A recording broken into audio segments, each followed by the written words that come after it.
Assalamualaikum warahmatullahi wabarakatuh. Perkenalkan, nama saya Snil Fauzi dengan NIM 2050012487 dari kelas PBio C Pendidikan Biologi. Baik, di sini saya akan menjelaskan pertumbuhan dan perkembangan. Yang pertama, mari kita ketahui apa itu pertumbuhan dan perkembangan.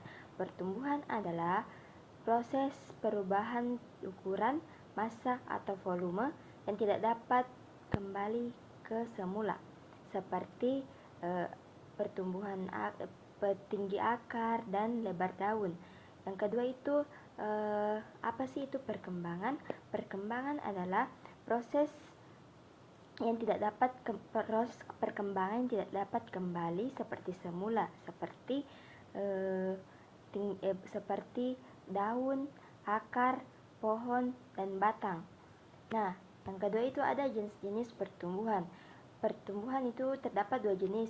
Yang pertama itu pertumbuhan primer dan sekunder. Pertumbuhan primer memanjang yang terjadi di ujung akar dan ujung batang akibat aktivitas meristem primer. Yang kedua itu pertumbuhan sekunder.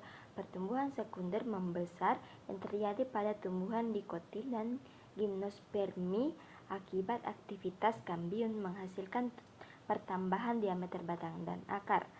Yang ketiga itu ada fase atau tahap pertumbuhan perkembangan embrio. Perkembangan embrio diawali dari pembuahan zigot berkembang menjadi embrio dan bakal biji menjadi biji yang berisi cadangan makanan. Yang kedua itu ada perkecambahan. Biji yang memiliki kondisi lingkungan mendukung dan tidak dorman akan mulai berkecambah, dimulai dengan proses ambibisi. Yang ketiga itu ada pertumbuhan primer, terjadi akibat aktivitas sel-sel meristem primer di ujung akar dan tunas, menyebabkan akar dan batang bertambah panjang. Pertumbuhan sekunder terjadi akibat aktivitas kambium, menyebabkan pertumbuhan diameter batang atau akar menjadi lebih besar. Nah, yang keempat itu ada proses perkecambahan. Proses perkecambahan ada ambibisi atau penyerapan air oleh biji, aktivitas enzim dan respirasi, peningkatan aktivitas enzim dan respirasi biji untuk menghasilkan energi. Nah, yang kedua itu ada pemecahan cadangan makanan. Cadangan makanan atau karbohidrat, lemak, dan protein.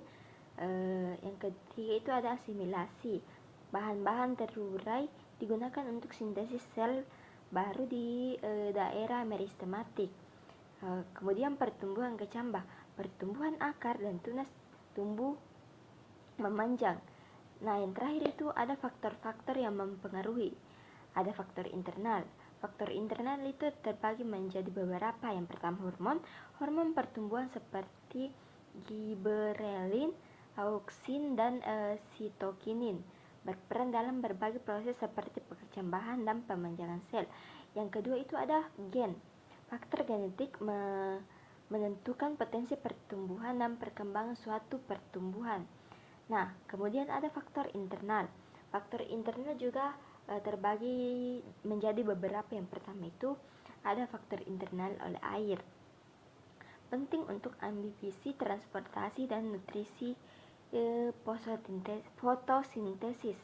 Yang kedua itu ada suhu, mempengaruhi aktivitas enzim dan laju metabolisme. Nah, yang ketiga itu ada cahaya, diperlukan untuk fotosintesis dan juga mempengaruhi proses perkecambahan serta perkembangan bunga dan buah. Nah, kemudian ada nutrisi. Nutrisi itu menyediakan unsur-unsur penting untuk membangun sel dan jaringan. Nah, yang kemudian ada kelembapan. Kelembapan itu sangat penting untuk pertumbuhan dan perkembangan karena mempengaruhi ketersediaan air bagi tumbuhan. Nah, yang ketiga itu ada yang paling penting yaitu oksigen. Ya, oksigen diperlukan untuk respirasi sel. Sekian dari saya. Wassalamualaikum warahmatullahi wabarakatuh.